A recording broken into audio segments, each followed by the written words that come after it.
It's Lexi and Banks, and to help get us in the Halloween spirit, we're downtown with our friend Jackson Carter, and he is the host of the Nightcat True Crime Walking Tours downtown, right? A little bit of a mouthful, but you nailed it. You got it right there. So we're here in front of the Judge Building, right? Yes, the Judge Building. Now, did you all watch the Netflix special Murder Among the Mormons? Of course, as soon as it came out, I watched all of it, yes. The guy with the high voice, Shannon, he's my favorite. He Yes. cracked me up the entire time. Well, the very first bombing in that documentary actually took place at this building right behind me up on the 6th floor. Really? Yes. So the guy's name is Steve Christensen. He walks into his financial planning office like he does every day, and he finds a package with his name on it. And when he picks it up and tilts it, the pipe bomb inside detonates, killing him instantly there in the hallway. But the thing is, that's just the first in a string of bombings, because a few hours later, a second bomb goes off in Holiday just a couple hours later. This time, though, it was addressed to a man named Gary Sheets. His wife, Kathy, was home. She picked it up and was killed instantly. Now, as the police are investigating this, the next day, a third bomb goes off, but this time it was in the passenger seat of a man named Mark Hoffman. Are you familiar with Mark Hoffman at all?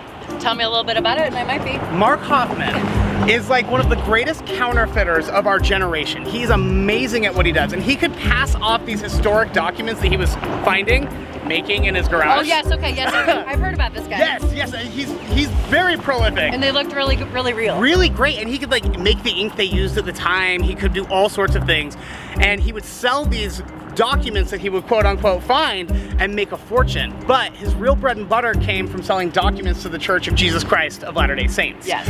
So he ends up getting in trouble because one of the church experts, Steve Christensen, looks at his documents and says, this doesn't look good. And when he finds out that he's onto his counterfeiting scheme, Mark takes things into his own hands and starts placing bombs. When he went to place the third bomb, he blew himself up, but survived, made it to the hospital, and was eventually convicted. Now still currently serving a life sentence in the Central Utah Corrections Facility. So this is the true crime that happened in the Judge Building, and now a bomb went off in there. Is that floor messed up from the bomb or anything? No, so the thing about a pipe bomb is it's more about the stuff inside the pipe than it is about the size of the explosion. Okay. So while he was in that internal hallway, each floor has like a hallway with perimeter offices around the side. He was in that main hallway. That place was shredded, and they completely, I am assuming, had to gut it and redo the inside. But there was no actual damage to the outside structure at all. Now, does that mean since people died in there that building's haunted? Do you think it's haunted? Listen, I think every building in Salt Lake is haunted. That building's not haunted. It's like too new to be haunted. It's haunting. I mean, all the older buildings that have been remodeled, I mean, clearly there's a bunch of work going down around here. Oh yeah, everywhere you look, there's scaffolding all over the place. But that building probably definitely haunted you. Yeah. Probably definitely. And you definitely. sit down below and have some poke and or Jimmy John's with the ghosts. Yeah, it's gonna be freaky fast every time over at Jimmy John's. Delicious. Ghosts so fast you'll freak.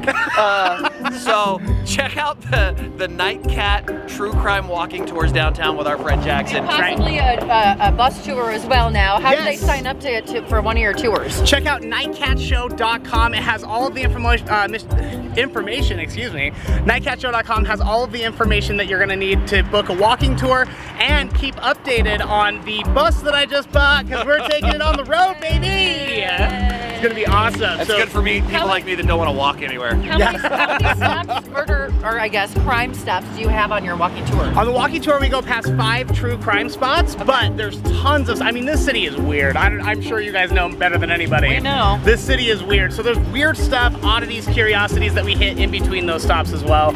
It's just an hour and a half of the most fun you'll ever have talking about murder. And you get to hang out with our friend Jackson, That's right. So if that doesn't get you in the Halloween spirit, death, murder, bombs, hauntings, ghosts, walking tours, and a partridge in a pear tree, all right? Love it.